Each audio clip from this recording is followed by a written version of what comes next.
evening, everyone. I'm Brian. And I'm Kyle, and today we're going to talk about a fascinating topic, generative AI, a remarkable tool with immense potential. But is it a secret weapon or an insider threat? Now, to start, let's demystify the term generative AI. It is a type of artificial intelligence, specifically Brian. machine.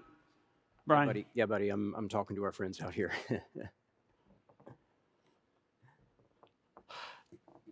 No worries, go on. Okay, all right. Again, I'm Brian Willis, Senior Manager in QSA with LBMC. And I'm Kyle Hinterberg, Manager in QSA with LBMC. And we are indeed excited to be here with you to talk about a topic that, if you've been paying really close attention recently, you might have heard referenced once or twice in the media.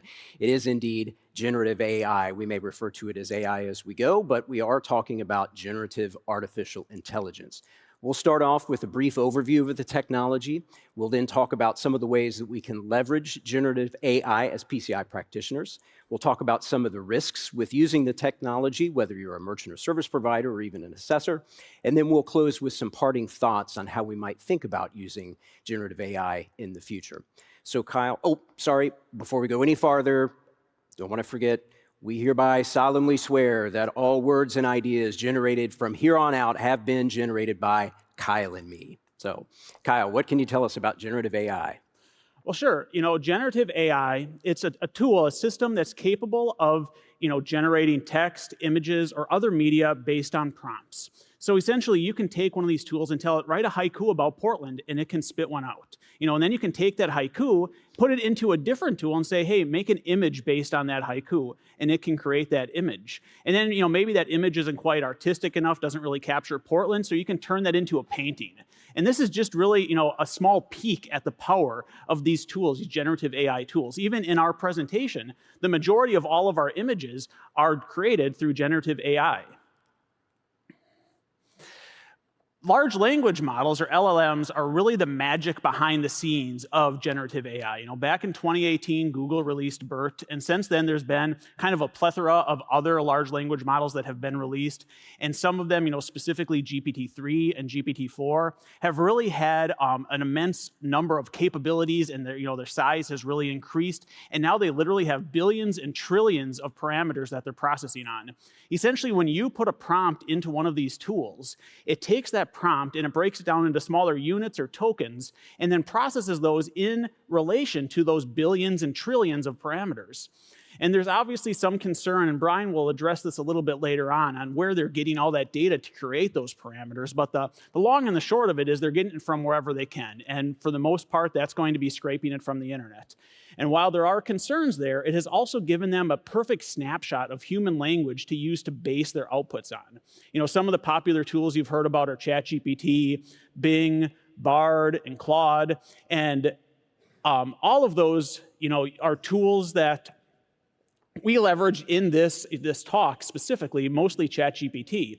But even if you're still having a hard time getting your head around exactly what an LLM is or how a generative AI works, the easy way is to think about your phone.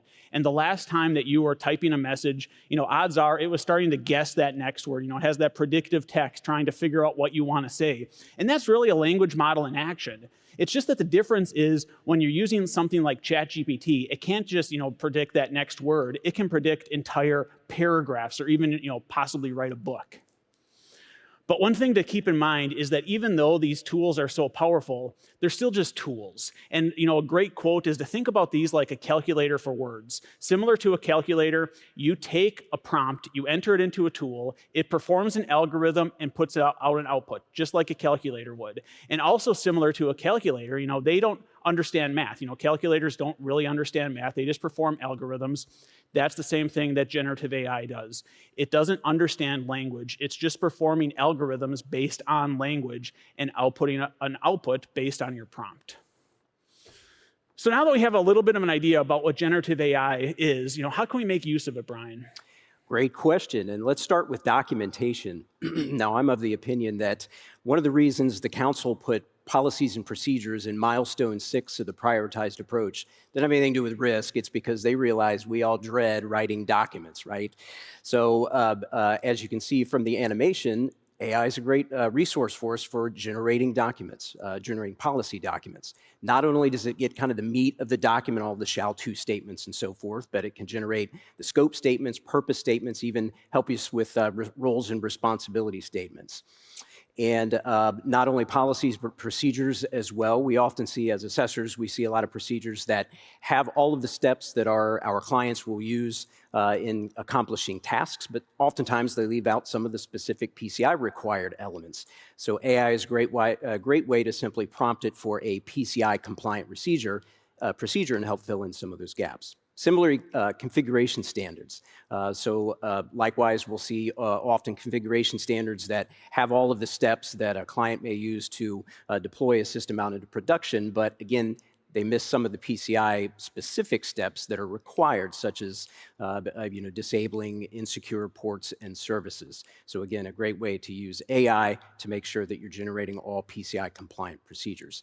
Finally, incident response plans. Again, an IR plan that we review generally is good at including all of those bullet points in requirement 12.10, but oftentimes can omit some of common best practices that we would see in an incident response plan.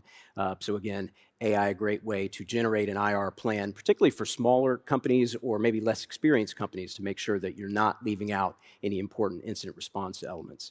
One thing to note with all of these, of course, it should go without saying, always you want to customize those documents after you've generated them. You don't simply want to copy and paste into a Word doc, throw it in the approval queue, and consider it a day. You do want to make sure that we're customizing for the environment. Let's talk a little bit about system configuration standards, so a little bit more about that. So not only, again, like with policies, with system config standards, but we see where clients will generally have all of the steps in there that, that they use to deploy a system, but they're missing some of those PCI compliant elements. It's also useful for if you're deploying a system or if you're assessing a system. Let's say perhaps you're a Windows administrator. You may not know the first thing about going in and configuring logging in a Linux box.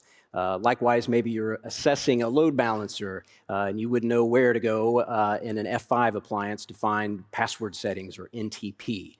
Maybe you're a web administrator and you need some help understanding where to go in and configure proper encryption settings. All of these things are valuable ways that you can leverage AI. One of the things I love about being part of the PCI community is all of the various backgrounds and experiences that folks bring to the table. And some of us come from IT backgrounds, some of us come from cybersecurity or audit and assessment backgrounds, and even some of us come from maybe an accounting and finance background. And lucky you got this whole PCI thing dropped in your inbox one day. Well, the underlying theme there is that we all can't be experts in everything, and we don't expect to be. And so by using AI technology with these different use cases is a great way to kind of fill in those understanding gaps. All right, let's talk about something that's actually kind of cool. Kyle, what can you tell us about scripting and coding?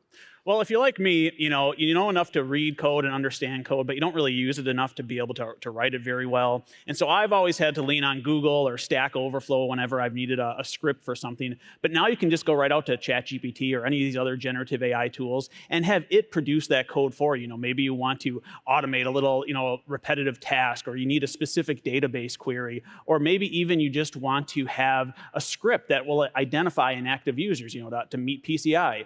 You can just go right out to ChatGPT and it will pop that out for you. And similar to what Brian was saying on policies, is that it might not be perfect. You're still going to have to read through it, make sure it's doing specifically what you want it to do, but it's going to get you 80 to 90% of the way there. I've even recently heard about some organizations that are leveraging generative AI to code in COBOL for them, which is really awesome since a lot of the COBOL developers are hitting retirement age. Another thing that I really like to do with generative AI tools is to have a conversation with them. And this is something that we can really put to use for some process facilitation when it comes to like a scoping exercise or even an incident response tabletop. So we can say, hey, we want an incident response tabletop for a healthcare organization. We want to choose some options. And we can enter that in, and the AI will produce that. If you look here, it's giving us a ransomware scenario and then providing us some options. And you can read through those options questions and decide, what do we want to do? We decide, hey, we like option 3. We'll select that one. And then it will continue to iterate through and walk you through this entire tabletop. And when you're all said and done, you can then simply take that text, that whole conversation you had, paste it into a ticket, and you just documented an incident response tabletop. Now, this can be a little bit painful to admit, but sometimes even we QSAs need a little help recalling or understanding some of the PCI requirements. So generative AI can serve as a valuable reference when you have questions about the requirements or just best practice standards in general. This will be especially important as we're all learning some of the new PCI 4.0 requirements, for instance, securing payment page scripts. And one other thing to note is remember that with ChatGPT, it has only been trained up through September of 2021, whereas some of the other tools have more current data that they've been trained on. For example, Google Bard can tell you all about the new INFI worksheet. A risk that we'll be talking about a little bit later is around sensitive data exposure. You can think of that as entering private data into a public interface. Well, we're starting to see more private AI tools pop up that leverage the AI technology but secure your prompts and your results in a private, secure front-end environment.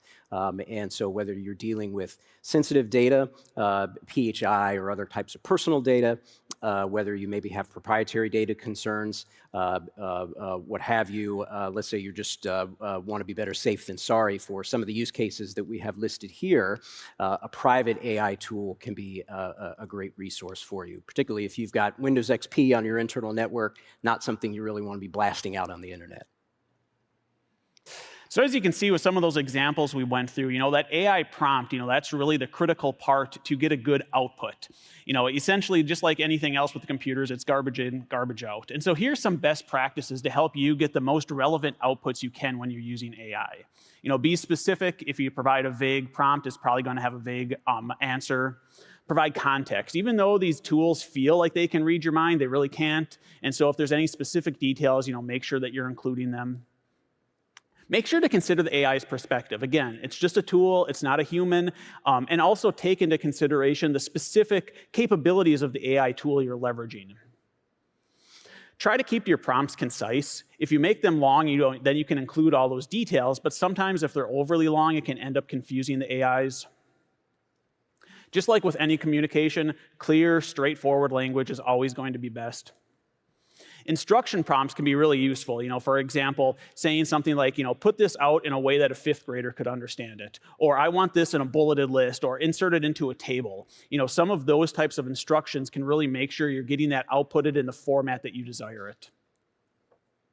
This is likely the most important in my opinion, try, refine, repeat. In all the times that I have leveraged, generative AI, more often than not, the first time I put a prompt in, it doesn't really give me the output I want. Usually you have to, look at that output, tweak your prompt a little bit and try again. And after a few iterations, you can usually get that perfect output. And also, limit your bias. Any bias that you are inserting into the tool, through your prompt, it's likely going to be multiplied in that output. And lastly, always consider ethics. We've already heard, more than enough of the bad use cases of people using these in malicious ways. And so be, reasonable and responsible when you're making use of any of these tools. And kind of on that, obviously there's a lot of power here, but, Brian, there is some downsides, right? Indeed, and there's any number of potential risks around generative AI that we could talk about, but there's 3 that we're going to address today. The first one is around unreliable results. Keep in mind, generative AI still is a nascent technology, and it can be error-prone. You may have heard of the term hallucinations. You may have heard of a news story about an attorney who generated a legal brief directly out of ChatGPT, submitted as a court filing. The judge did a research on it and realized that some precedent cases cited in that legal brief were entirely fabricated. The AI just made it up. And so for that reason, we have to be mindful of that. We have to exercise some of the best practices we've outlined here. Use multiple tools. Maybe if you've got a prompt, to enter it into a couple of different tools, and you can compare and contrast the results. Be wary of absolutes. You remember the instructions we used to get. If you have a true and false question and you see always or never in that question, it's probably false. Well, we can probably use the same kind of rationale here. Recognize the AI bias. It's human-generated data that's informing AI, and humans have biases, and so likely the output that you're getting from AI can reflect those biases. Ask for a human opinion. We may all be familiar with instances where we're submitting some kind of report or document to somebody to QA it for us. Well, the same rationale applies here. A good idea to have a human, maybe to put a second set of eyes on our AI output. And then finally, keep updated on AI developments. There's any number of blogs, of newsletters that you can subscribe to these days to stay updated on all the latest news in this technology space. We talked earlier a little bit about disclosure of sensitive material. Again, think of that as putting private data into a public interface.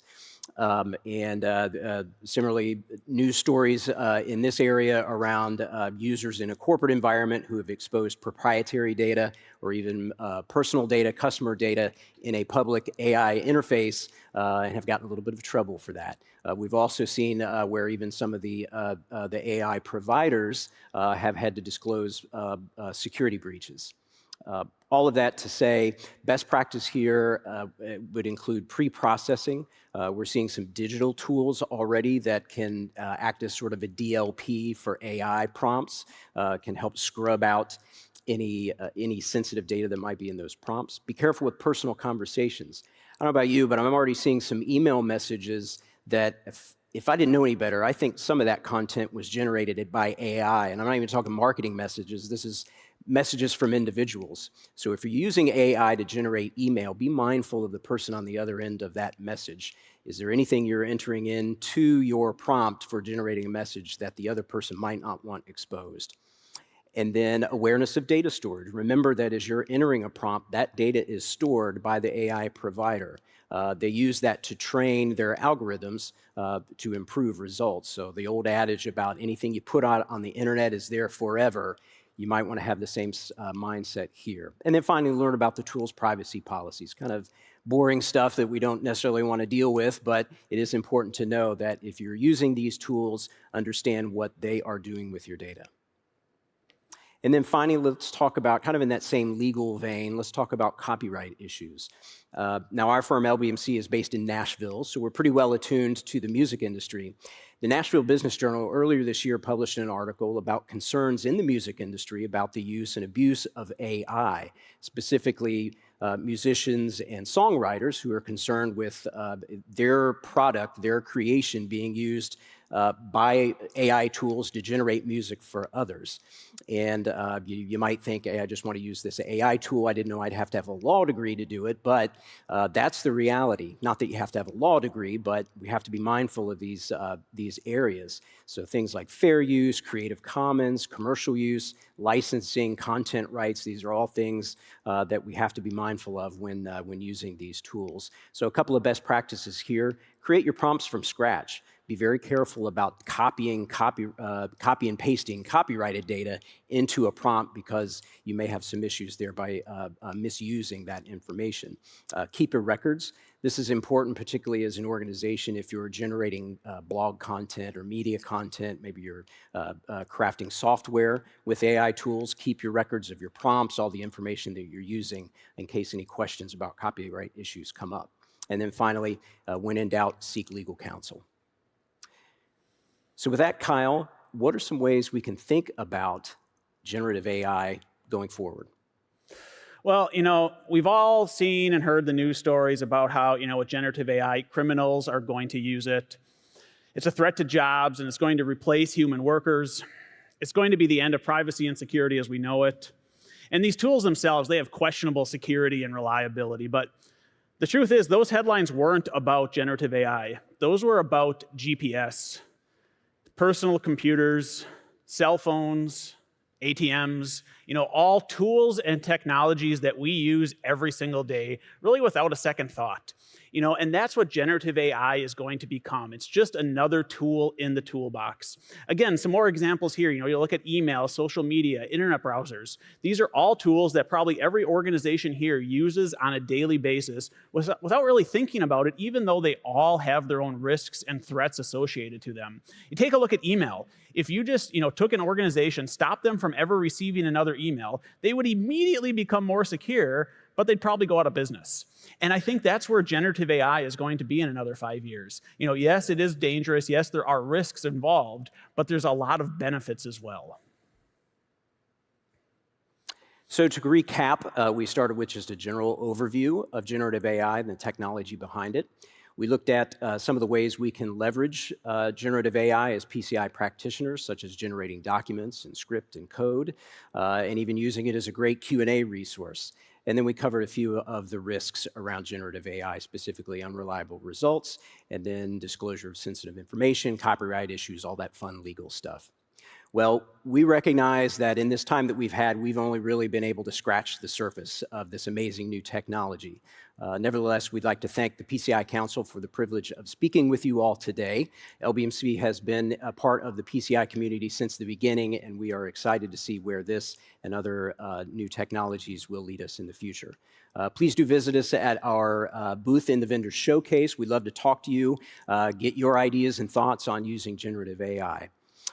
And with that, we'd like to thank you all for your attention today. You've been very kind, and we hope you enjoy the rest of your week here at the PCI North America community meetings. Cheers, all.